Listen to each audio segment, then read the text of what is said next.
Hai semua, selamat datang di channel Baca Saham. Pada video ini, kita akan membahas satu saham dengan harga seratusan rupiah yang membagi dividen 2 kali dalam 1 tahun.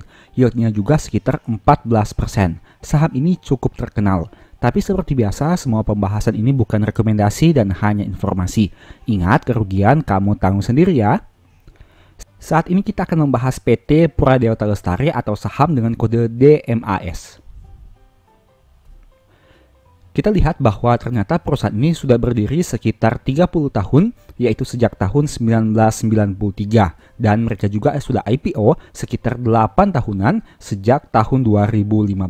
Nah, itu berarti saham Delta Mas ini merupakan perusahaan yang cukup lama berdiri dan tentunya sudah memiliki pengalaman yang cukup banyak. Dan tentu saja dengan IPO selama 8 tahun itu belum merupakan suatu tolak ukur yang baik.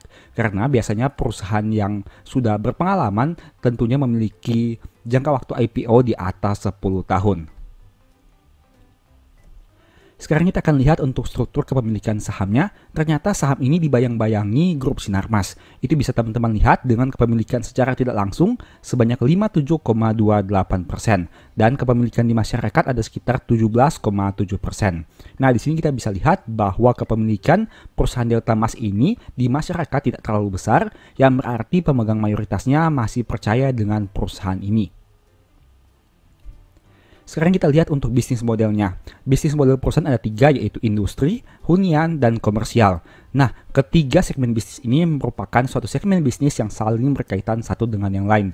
Contohnya, untuk permintaan industri kepada permintaan hunian dari karyawan, pelaku usaha, dan pengunjung kawasan industri. Jadi adanya kawasan industri ini yang menyebabkan permintaan hunian mengalami peningkatan.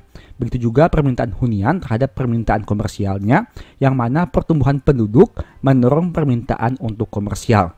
Nah, karena adanya peningkatan permintaan hunian, otomatis permintaan komersial juga mengalami peningkatan.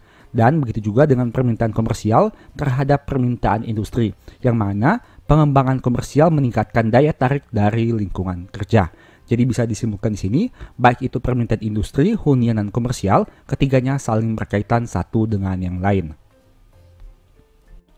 Nah, bisa teman-teman lihat di sini, sayangnya pangsa pasar perusahaan Delta Mas ini masih terbatas, yang mana hanya sebatas sekitar Jakarta saja.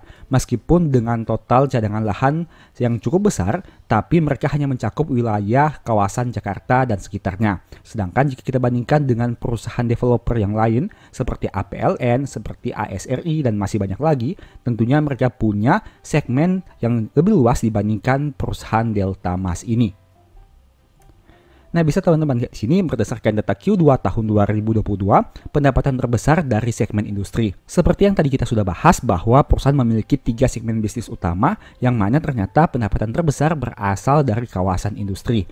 Nah, jika teman-teman lihat di sini, berarti bisnis model perusahaan ini banyak didominasi oleh permintaan dari segmen industrinya.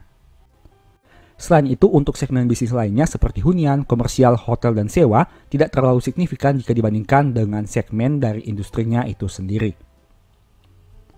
Kita lihat untuk data keuangan per Q2 tahun 2023. Sayangnya pendapatan usaha perusahaan ini mengalami penurunan sekitar 9,2%. Tapi beban pokok pendapatannya hanya turun 3,5%. Nah, ini merupakan suatu sentimen negatif karena apabila pendapatannya turun lebih besar dibandingkan beban pokok, otomatis labanya akan semakin berkurang. Tapi untungnya perusahaan ini memiliki sumber pendapatan yang lain, seperti pendapatan bunga yang mengalami peningkatan, begitu juga dengan ekuitas pada laba bersih Ventura bersama, dan adanya keuntungan kegiatan pengelolaan dan lain-lain yang mengalami peningkatan dibandingkan tahun 2022. Ketiga hal itulah yang menunjang kenapa laba perusahaan ini tidak turun lebih dalam dibandingkan laba pada Q2 tahun 2023. Bisa teman-teman lihat di sini laba perusahaan turun dari 660 miliar menjadi 599 miliar.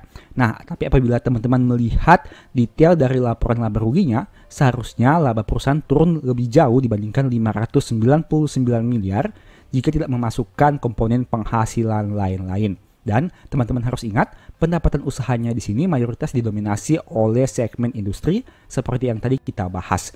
Jadi, untuk saham Delta Mas ini bukan merupakan perusahaan yang fokus kepada hunian ataupun perusahaan komersil, tapi lebih kepada perusahaan-perusahaan di sektor properti, khususnya bidang industri. Sekarang kita akan lihat untuk suatu aspek yang sangat menarik dari saham Dimas ini, yaitu dividen. Bisa teman-teman lihat di sini secara historis, dividen perusahaan yang dibagikan biasanya sekitar 100%. Teman-teman bisa lihat untuk datanya sejak tahun 2017 hingga tahun 2021. Yang mana angka dividen payout rasionya di atas 90%. Nah, sekilas teman-teman melihat angka ini bisa dikatakan menarik karena perusahaan tentunya memiliki dividen yield yang tinggi. Tapi harus diwaspadai, kenapa perusahaan ini sering membagi dividen dengan payout rasio yang besar? Apakah murni karena mereka sangat loyal kepada pemegang sahamnya, ataukah ada persepsi yang lain? Kita lihat untuk probabilitasnya. Menariknya dalam 4 tahun terakhir, di bulan Oktober saham Dimas ini kenaikannya probabilitas 100%. Yang mana berarti dalam 4 tahun terakhir selalu naik di bulan Oktober dan tidak pernah mengalami penurunan satu kali pun. Ini bisa teman-teman manfaatkan apabila teman-teman tertarik untuk melakukan trading dalam jangka pendek ataupun momentum untuk melakukan penjualan. Dimana jika teman-teman ingin melakukan trading, mungkin bisa membeli saham ini di bulan Mei atau di bulan Desember dan menjualnya di bulan Oktober. Nah, sekarang kita akan lihat untuk kinerja dalam 4 tahun terakhir. Bisa teman-teman lihat di sini, pencapaian kinerja laba perusahaan bisa dikatakan stuck dalam 4 tahun terakhir.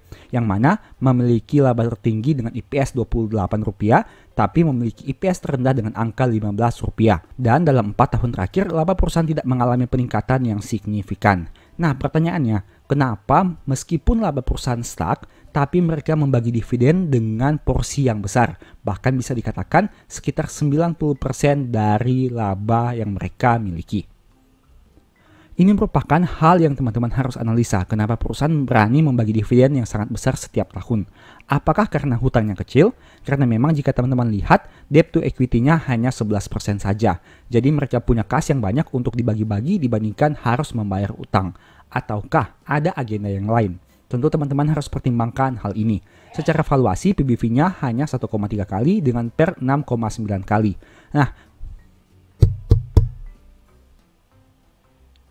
Nah, dari data valuasi sederhana ini teman-teman bisa lihat bahwa harga saat video ini dibuat jauh lebih tinggi dibandingkan modal per lembar sahamnya. Dan apakah teman-teman merasa hal ini worth it untuk membeli perusahaan yang dijual di atas modal per lembarnya? Ataukah harga ini sudah terlalu mahal?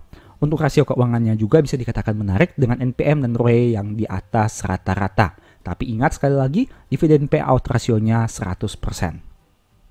Nah, sekarang kita akan lihat dari sisi kinerja harga sahamnya. Dalam 3 tahun terakhir, harga saham Dimas masih naik 33% dan konsisten setiap tahunnya. Tapi sayangnya, dalam 5 tahun terakhir sudah mengalami perlambatan. Nah, apakah ini berarti harga pada saat video ini dibuat sudah berada di titik tertingginya? Ataukah angka ini bisa dikatakan suatu kesempatan di mana teman-teman bisa membeli untuk mendapatkan kenaikan harga dari sisi capital gain-nya? Itu teman-teman harus pertimbangkan saat teman-teman melakukan analisa. Jangan hanya mencari dividen, tapi pada akhirnya harga sahamnya mengalami penurunan. Dan akhirnya teman-teman mengalami floating loss. Demikianlah pembahasan singkat saham Dimas. Selalu ingat bahwa video ini bukan rekomendasi dan hanya edukasi. Segala risiko kerugian menjadi tanggung jawab kamu sendiri. Nah, kira-kira pada video berikutnya kamu ingin dibahas materi apa lagi? Tulis di kolom komentar ya. Sebagai informasi, berikut ini beberapa list ebook baca saham. Yang pertama, strategi nabung saham yang fokus kepada metode nabung saham. Kedua, The Stock Market yang fokus kepada analisa fundamental dan money management. Dan yang ketiga, cara cepat analisa laporan keuangan. Apabila tertarik melakukan pembelian, silahkan chat saja pada nomor WA yang tercantum. Sekian video ini, semoga bermanfaat. Thank you.